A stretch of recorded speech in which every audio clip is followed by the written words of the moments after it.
I'm Preeti Roy Chaudhary. I have been an educator for, I think, most part of my life, and I'm always teaching everyone a lesson. So beware. But here I am today, and I'm so glad to be able to share this very, very special moment in my life with all of you. So let me just acknowledge this moment. So if the PPT would please come on, Agastya, if the, yeah. So here we are at the TEDx Calcutta is Youth Movement, and in my school, Calcutta International School, whose URL also begins with Calcutta is.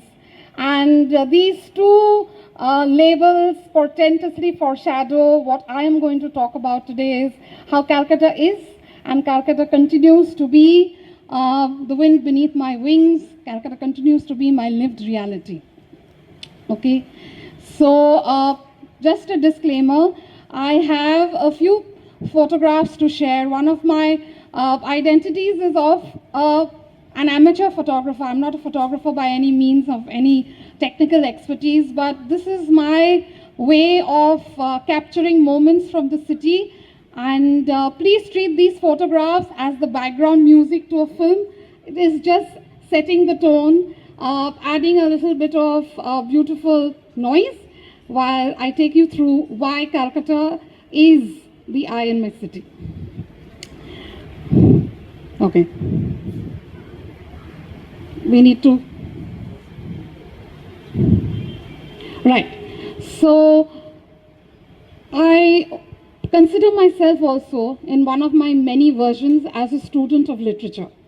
And whenever any text or narrative catches my fancy or captures my imagination, I try to dig deep into what made the writer create such a story.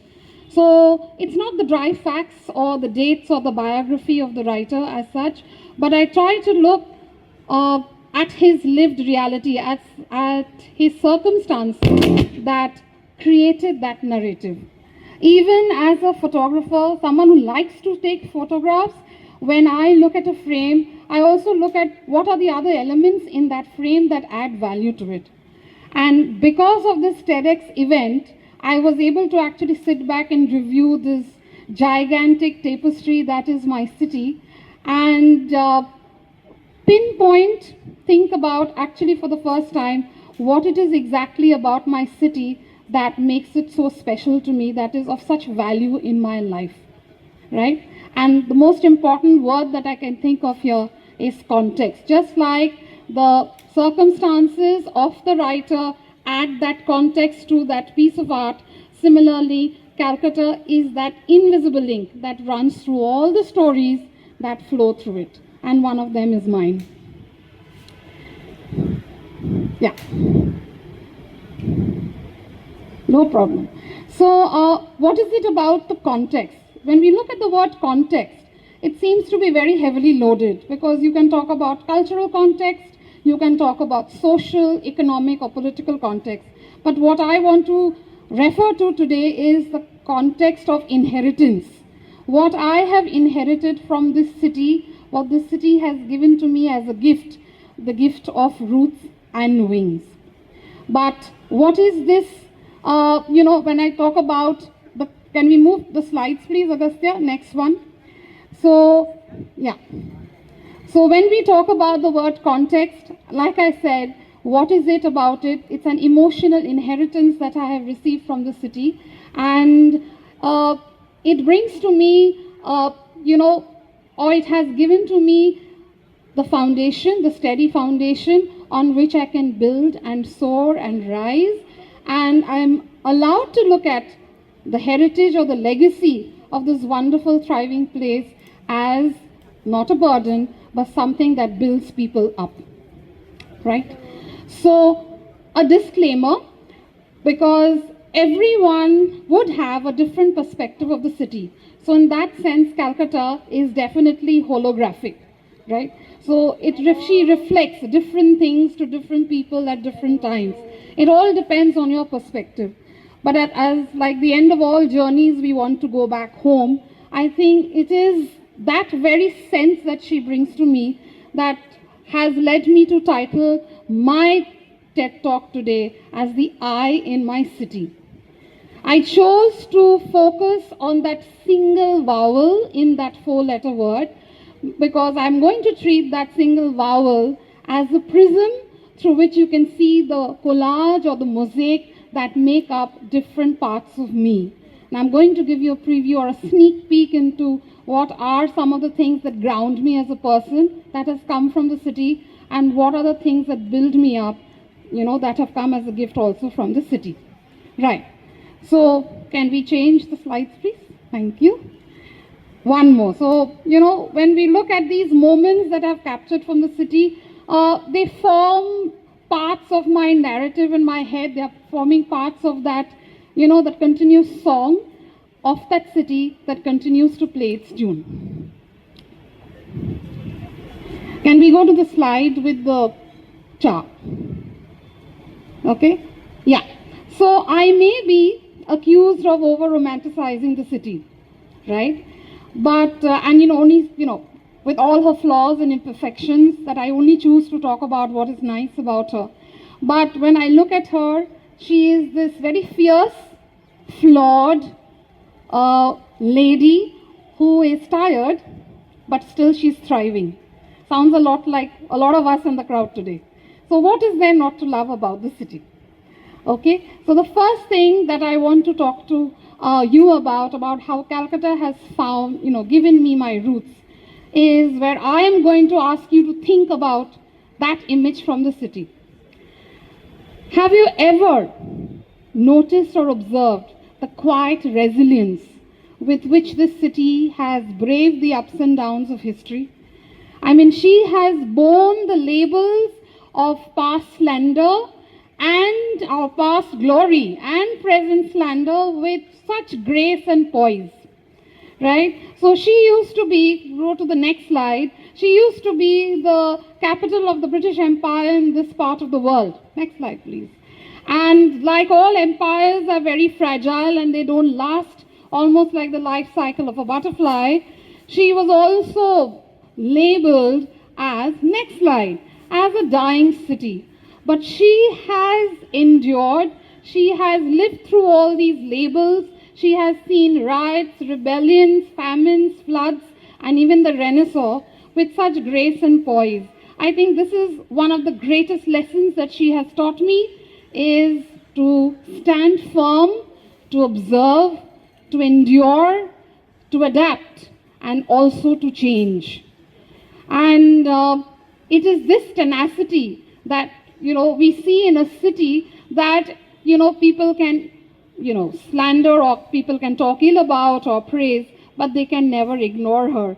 So this is something I feel has given me the deepest of my roots. She is literally a master class in the spirit of resilience. Next slide. One of the other aspects of my life, I think, which has been greatly affected by the city is the relationship with food. Food, yes, I can see that, this is just for your visual stimulus. Food in the city is one of the greatest levelers. I remember on one of my trips home, the plane was city bound, and then random strangers in the plane begin to argue and also agree about which role is the best. Is it Kusum, Nizam's, Arsalan, Bedouin? And there was this, very excited chatter in the plane. How many of you here have defended the aloo in your biryani? I know I have. I have fought with people from Delhi, who refused to believe that the aloo had any value, but we know better. How many of you have taken the trouble to, go early in the morning to catch the Chinese breakfast at Tirera Bazaar, right? And how many of you would love to also brave this winter air to wolf down steaming bowls of nihari, or have that, yes, and have that, steaming cup of cha with, with the calorific muri and tele bhaja, right? What else? I mean, food is the greatest leveler and conversation starter in the city, and I'll tell you what would be most Calcutta about it. We are very, very clannish about our food choices. We take our food as seriously as our Tagore and Netaji, right? I'm going to recount a little story from my life. So my daughter was all of 3 years old, where she was playing with some children in the building, and I don't know how the conversation veered to, which community are you from? Okay? Are you this or this? Okay? Which community are you from? My daughter obviously had no idea, and she says, I'm neither, I'm non-vegetarian. Okay, so I mean, that is who Calcutta is all about, right? So we take our food very seriously. The world is our edible oyster. Next slide, please. 2 more slides. And we will defend our food choices. There is no compromise on our food, right? So that has been one of my greatest, I would say, part of my roots and core beliefs from this city, right? The next slide, please. A very, very important aspect of also what the city has gifted to me is this concept of time. I mean, in this age of time is money, we have no time, speed dating, okay? There are thankfully parts of the city, though few, and even moments during the day in the city, especially the afternoons, right, where I feel the hours just slow down. So you want to get from point A to point B, you can take the tram, thankfully till now, and you can enjoy and experience the slowed hours on that tram with its outdated ticket prices. You can take the ferry across the river from the Ghats to Howrah and just feel the slow river, and you can feel also how time becomes unhurried. I mean, this is one of the greatest gifts I feel, where every metropolitan city is telling you to hurry up, there is no time. In Calcutta, time will find you. Time will find you if you just allow her. So that is, I think, one of the other greatest things, because we are just rushing from one day to another. But, well, I think she just gives us that experience as well. Okay? Yes, we'll go into the next slide. So now, how does someone who gives you roots also give you wings? Because one is about holding on and one is about letting go. But, you know, strangely enough, she has done that to me. And we change the slide. And I think one of the biggest gifts she's given to me and all of us is the gift of the Adda. Kolkata is the city of conversation. It's a city of contradiction. We can question everything. We can ask, we can, inquire.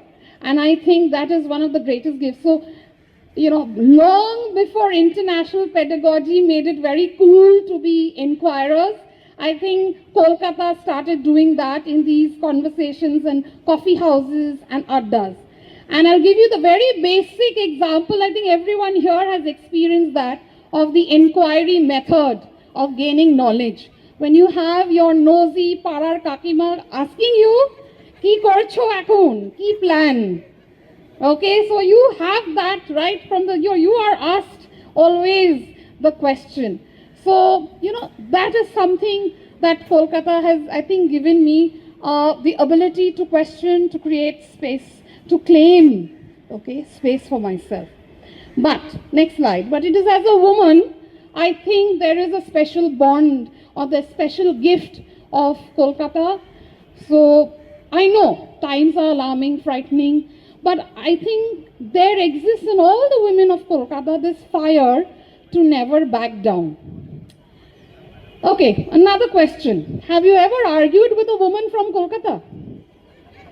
Okay, there is, yes, Mr. Roy Chaudhary is sitting over there and he knows he's borne the brunt of it. You may have won the argument, but you will always remember that argument.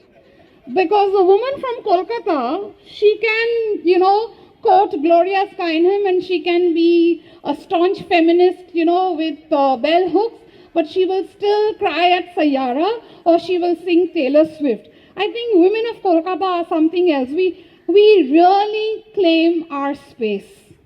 And if you have not been lucky enough to, have a feminist in your family, right? I'm telling you, you will meet them in your workplace, in your classrooms, in your staff room, at your club, at the Moidan, or even at your Parar Pujo. There is a feminist everywhere, okay? And the feminist never always has, or doesn't always have to be a woman.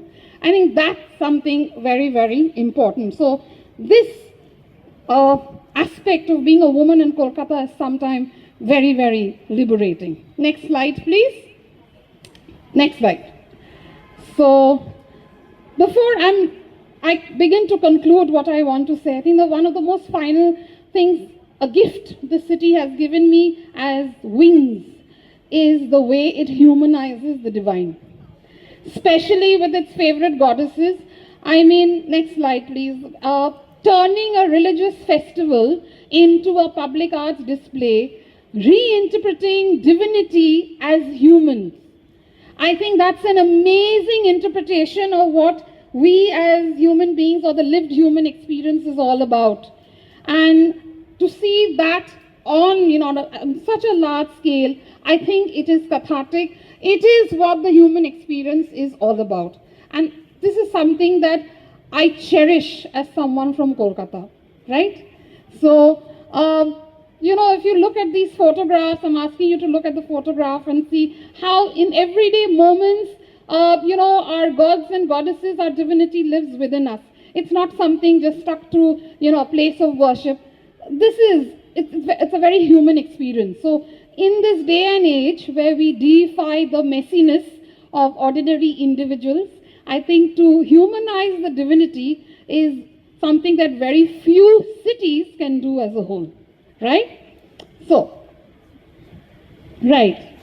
And finally, so this is what the I in my city is all about.